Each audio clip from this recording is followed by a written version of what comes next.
Hello everyone, welcome to wow IAS. आज हम हमारा 29 मई का करंट अफेयर्स मॉड्यूल को कवर करेंगे। ओके, हमारा एक एड इनिशिएटिव चल रहा है, जैसा कि आप सब लोग जानते हैं। तो आप अपने आंसर्स हमारी वेबसाइट पर सबमिट कीजिए। इस कंटेंट की पीडीएफ आपको हमारे टेलीग्राम चैनल पर मिलेगी। So please subscribe to our Telegram channel. Also please like our YouTube channel and press the bell icon for any further updates. Now ये हमारा आज का कंटेंट है। सबसे पहले हम देखेंगे एफडीआई इन इंडिया। ओके, सो अभी असेसमेंट हुआ है एफडीआई का, उसमें कौन कौन सी कंट्रीज़ हमारा सबसे बड़ा सोर्स है एफडीआई का, वो हम देखेंगे कितना एफडीआई आ रहा है इंडिया में। ओके, थोड़ा उस बारे में जानेंगे। Next is instant PAN through Aadhaar based e KYC. तो इनकम टैक्स डिपार्टमेंट ने ये स्कीम लागू की है कि आप अपना आधार को इनिशियलाइज़ करवा के अपना इंस्टेंट पेन ले सकते हैं। ओके, ई पेन आपको फ्री ऑफ कॉस्ट और बहुत फास्ट जारी कर दिया जाएगा। नाउ अगला टॉपिक हमारा सुपर मशरूम कॉर्डिसेप्स मिलिटैरिस। ये इम्यूनिटी बूस्टिंग के लिए बनाया गया है। ओके, इम्यूनिटी बूस्टिंग, इसको असम की एक यूनिवर्सिटी ने बनाया गया है। ओके, असम की यूनिवर्सिटी है और इम्यूनिटी बूस्टर का ये काम करता है। फिर हम देखेंगे एशियन कोयल। ओके, ये बर्ड जैसा कि आप सब लोग जानते हैं, कोयल। नाउ जो अगला हमारा टॉपिक रहेगा वो एक ओपेड है, deepening India's engagement with Africa amid the pandemic. We all know Africa is a very important region. उसके natural resources, okay, youth potential और इकोनॉमिक पोटेंशियल अफ्रीका का। So it's a very important region for us. So वो हम discuss करेंगे कि कैसे हमको Africa से डील करना है और अभी तक करते आए हैं। तो शुरू करते हैं, ज़्यादा न्यूज़ नहीं है, तो लेट्स बिगिन। ओके, सो पहला टॉपिक है हमारा एफडीआई इन इंडिया। तो सबसे पहला जो स्टैट है वो ये है कि FDI in India grew by 13%। जो 2018-19 में जितना एफडीआई था, which was around $44 billion. Okay, around this, उससे 13% बढ़ के ये हो गया है 49.97 billion in 2019 and 20। Okay, now सबसे ज़्यादा जो एफडीआई आया है वो किस किस सेक्टर में आया है। तो सबसे पहला है सर्विसेज सेक्टर, जिसमें 7.85 बिलियन आया है। दूसरा है कंप्यूटर सॉफ्टवेयर एंड हार्डवेयर, ये तो एक्सपेक्टेड ही है। तीसरा है ट्रेडिंग, फिर टेलीकम्युनिकेशंस, आप ये बाकी का ये पढ़ लीजिएगा। Now which is the country जिससे सबसे ज़्यादा एफडीआई हमारे यहाँ आया, तो that is Singapore, followed by Mauritius. Okay, इसमें आगे केमन आइलैंड्स और भी सारे काफ़ी कंट्रीज़ हैं, बट दो आर नॉट इम्पॉर्टेंट। शुरू की दो डिस्कस करते हैं। पहला है सिंगापुर, जिससे हमारे यहाँ 14.67 बिलियन का एफडीआई आया है। दूसरा है हमारे यहाँ मॉरिशस, जिससे 8.24 बिलियन का एफडीआई आया है। अब एफडीआई क्या होता है वो आप सब लोग जानते हैं। ओनरशिप, बेसिकली किसी भी कंपनी की ओनरशिप या स्टेक्स आप लेते हैं, तो वो फॉरेन डायरेक्ट इन्वेस्टमेंट है। फॉरेन पोर्टफोलियो इन्वेस्टमेंट क्या होता है, वो इक्विटी में इन्वेस्ट करते हैं, उसमें ओनरशिप नहीं होती, बस डेट आता रहता है। आपने बॉन्ड में इन्वेस्ट किया, आपको वापस मिला, तो वो एफडीआई नहीं है उसमें, क्योंकि आपके स्टेक्स इन्वॉल्व नहीं है, ओनरशिप नहीं है किसी भी कंपनी में आपकी। ओके, नाउ एफडीआई सबसे पहले इंट्रोड्यूस किया गया था फीमा के through, which is the foreign exchange management act, in 1991। जब लिबरलाइजेशन, प्राइवेटाइजेशन एंड ग्लोबलाइजेशन का टाइम था, एरा मनमोहन सिंह के टाइम पे, उस टाइम पर ही फॉरेन डायरेक्ट इन्वेस्टमेंट की छूट दी गई थी। तो दो रूट्स के थ्रू एफडीआई आता है, एक है ऑटोमेटिक रूट जिसमें आपको गवर्नमेंट अप्रूवल की ज़रूरत नहीं पड़ती, और दूसरा है गवर्नमेंट रूट जिसमें आपको एक पर्टिकुलर परसेंटेज से ऊपर अगर इन्वेस्ट करना है तो आपको गवर्नमेंट अप्रूवल लेना पड़ेगा, और आप एप्लीकेशन करते हैं फॉरेन इन्वेस्टमेंट फैसिलिटेशन पोर्टल पे। ओके, ये सिंगल विंडो क्लियरेंस पोर्टल है, इस पर आप एक एप्लीकेशन डालिए और आपको पूरा क्लियरेंस मिलेगा। नाउ इंश्योरेंस और एविएशन सेक्टर में 49% की एफडीआई की छूट है, और भी काफ़ी सारे सेक्टर्स हैं जिसमें 100% एफडीआई अलाउड नहीं है, कुछ परसेंटेज ऑफ एफडीआई अलाउड है, तो वो सब it's not very important. Okay, now एक अगला और स्टेट जो इम्पोर्टेंट है वो ये है कि 2015 में इंडिया ने चाइना और यूएस को ओवरटेक किया था as the highest FDI destination country. Okay, तो सबसे ज़्यादा एफडीआई हमारे यहाँ 2015 से दुनिया में सबसे ज़्यादा एफडीआई हमारे यहाँ ही आता है। तो आगे बढ़ते हैं। अगला जो टॉपिक है हमारा, that is instant PAN through Aadhaar based e KYC. जैसा कि मैंने आपको बताया, आधार को इनिशियलाइज़ करवा के आप अपना ई पेन ले सकते हैं, यही इसकी कॉन्टेक्स्ट है इस न्यूज़ का। ना आप थोड़ा पैन के बारे में जानते हैं, विच is the permanent account number. तो ये हर जुडिशियल एंटिटी को दिया जाता है, okay, under section 139A of the income tax act, okay. Now foreign nationals को भी ये मिलता है, तो ये आपकी सिटीजन का प्रूफ नहीं है, this is not accepted as a proof of citizenship, क्योंकि ये फॉरेन नेशनल्स को भी देते हैं। जो भी लोग इंडिया में पैसे जनरेट करते हैं और टैक्स भरते हैं उनको पैन कार्ड मिलता है बेसिकली। और पैन कार्ड का यूज़ क्या है कि this is used for universal identification to all financial transactions, okay. कोई भी फाइनेंशियल ट्रांजैक्शन होगा वो पैन उसको ट्रैक कर लेगा, ओके। सो आप टैक्स इवेट नहीं कर सकते, टैक्स इवेजन इससे बहुत डिफ़िकल्ट हो जाता है, ओके। इसलिए बहुत ज़्यादा इंपॉर्टेंट है पैन कार्ड, और गवर्नमेंट ऑफ इंडिया इसको प्रमोट कर रही है कि सब लोगों के पास पैन होना चाहिए। इवन आप आज की तारीख में अगर बैंक अकाउंट खुलवाने जाएंगे तो आपका पैन कार्ड इज़ कंपलसरी, आपको बिना पैन कार्ड के अकाउंट खोलने के लिए नहीं मिलेगा। और भी काफ़ी सारी सर्विसेज में अब पैन कार्ड वो मांगने लगे हैं। तो न्यूज़ ये है कि अब आप आधार अपना बायोमेट्रिक ऑथेंटिकेशन करवा के पैन कार्ड अपना हाल ले सकते हैं बहुत जल्दी। Now we shall move forward. अगली न्यूज़ है हमारी super mushroom cordyceps militaris. So इसको एक असम की यूनिवर्सिटी ने बनाया है। It's basically a fungal powder, okay. Fungal powder बनाया है to help people boost their immunity, इससे इम्यूनिटी आपकी बढ़ेगी, ओके। और जो सुपर मशरूम इसमें यूज़ हुआ है that is cordyceps militaris, cordyceps militaris, okay.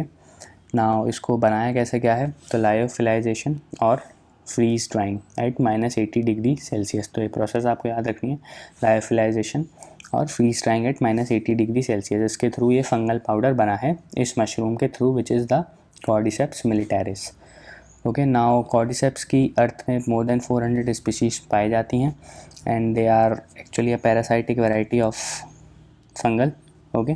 Parasitic variety होती है मशरूम की जो कि अदर फंगस पे या फिर इंसेक्ट्स पे जीती है। नाउ जो नॉर्मल नेचुरल कॉर्डिसेप्स होता है that is very hard to get and it is very expensive also, okay. 8 lakh रुपए पर किलोग्राम इतना इसका ड्राइड कॉर्डिसेप्स का कॉस्ट है, ओके। अब इसके फीचर्स क्या क्या होते हैं, तो ये anti ageing, anti viral, energy and immunity boosting का काम करती है। ये बहुत इंपॉर्टेंट नहीं है बट जस्ट कर्सरी नॉलेज आपको होनी चाहिए। Now let's move forward. अगला टॉपिक है हमारा Asian koel, okay, which is the state bird of Puducherry. बहुत इंपॉर्टेंट न्यूज़ नहीं है बट फिर भी आपको एक हल्की सी नॉलेज होनी चाहिए। Now Asian koel belongs to the member of cuckoo order of birds, cuckoo, okay. And these are found in the Indian subcontinent, China and South East Asia. ये आप पूरा देख सकते हैं मैप में कि ये इनका रेंज है, ओके।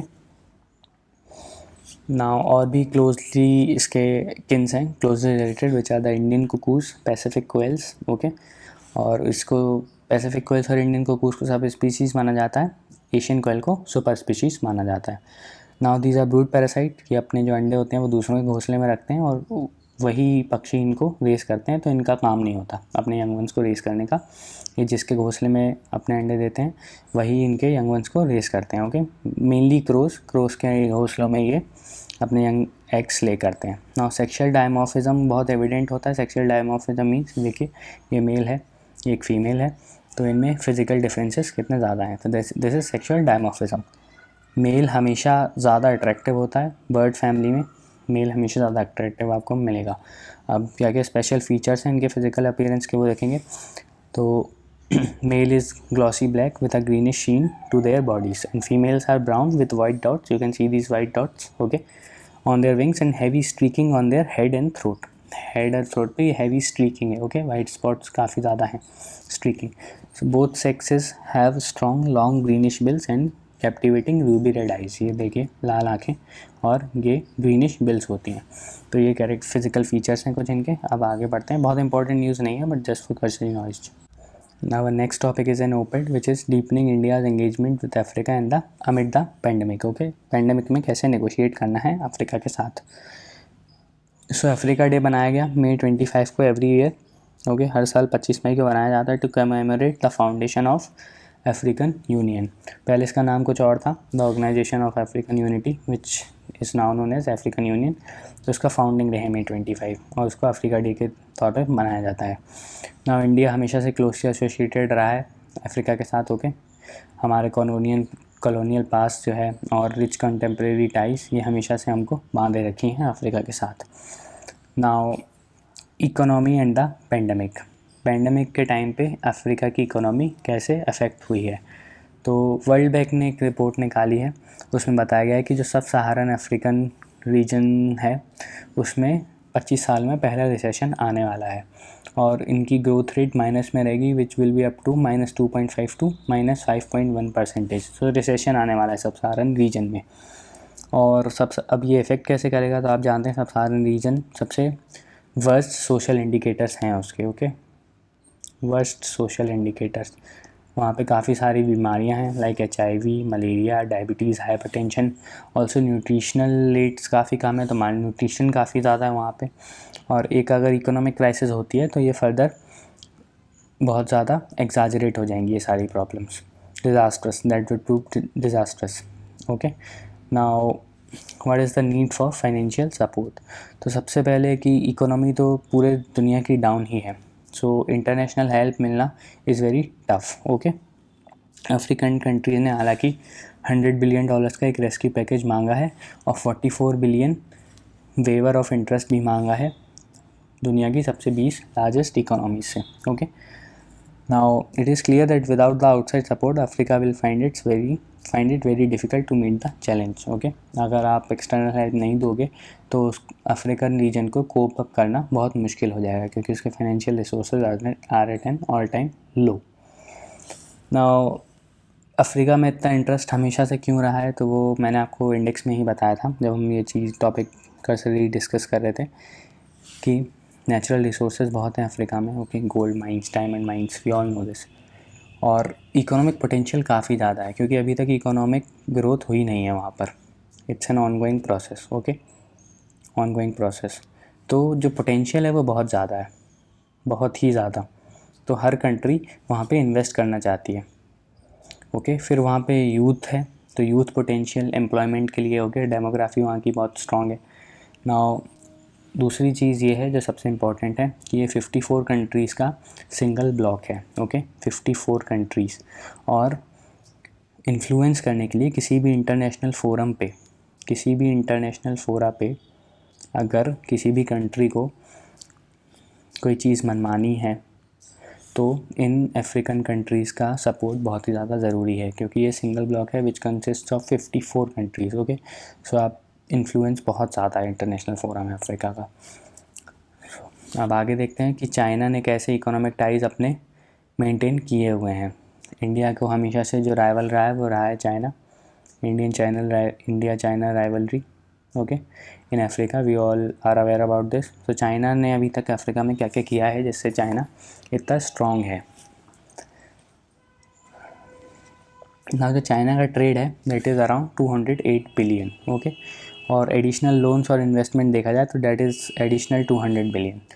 तो टोटल मिला के 408 बिलियन का इन्वेस्टमेंट है चाइना का अफ्रीका में। ओके, चाइना ने 1860 में तंजानिया जाम्बिया रेलवे लाइन भी लगाई थी और Addis Ababa, Djibouti and Mombasa Nairobi lines भी अभी चाइना ने ही कंस्ट्रक्ट करवाई हैं। Okay, now forum for China Africa cooperation, कोकैक, हर कंट्री का अफ्रीका के साथ एक फ़ोरम है। ओके, इंडिया का है जैसे कि इंडिया अफ्रीका फोरम समिट, ये 2015 में इनिशिएट की थी, इसके बारे में अभी जानेंगे। तो ऐसा ही एक फ़ोरम है चाइना का भी, forum for China Africa cooperation. इसमें चाइना ने फर्दर $60 बिलियन डेवलपमेंटल असिस्टेंस के लिए रखे हैं अफ्रीका के लिए। ओके, सो इसीलिए चाइना के टाइज जो हैं वो बहुत ज़्यादा इम्पॉर्टेंट हैं अफ्रीका के लिए, क्योंकि चाइना बहुत ज़्यादा सबसे बड़ा शायद इन्वेस्टर है अफ्रीकन रीजन में। फिर उसके बाद अभी हाल ही में जैसा आपने देखा कोविड-19 के बाद क्या हो रहा है, अफ्रीकन जो नेशनल्स हैं उनके साथ चाइना में बहुत ही ज़्यादा दुर्व्यवहार किया जा रहा है, काफ़ी ज़्यादा ख़राब बिहेवियर हो रहा है उनके साथ, उनको सड़कों पर मारा जा रहा है, पुलिस उनको पकड़ रही है। तो इस वजह से चाइना का जो इमेज है वो काफ़ी टार्निश हुआ है। ओके, दूसरी चीज़ ये है डेट ट्रैप डिप्लोमेसी, आपने सुना ही होगा, debt trap diplomacy of China, कि काफ़ी ज़्यादा पैसा लगाओ और जब कंट्रीज़ उसको लौटा ना पाएँ तो उनके स्ट्रेटेजिक एसेट्स को अपने नाम कर लो। तो ये है डेट ट्रैप डिप्लोमेसी, इसकी वजह से भी चाइना काफ़ी बदनाम है।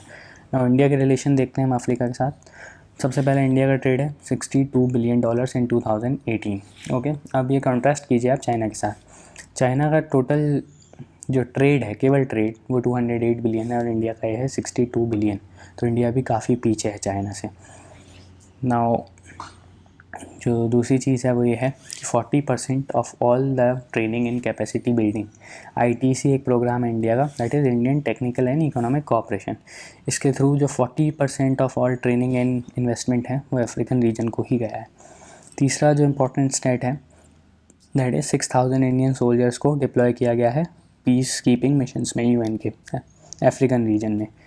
अगला स्टेट ये है कि 50,000 स्कॉलरशिप अफ्रीकन स्टूडेंट्स को इंडिया हर साल देता है।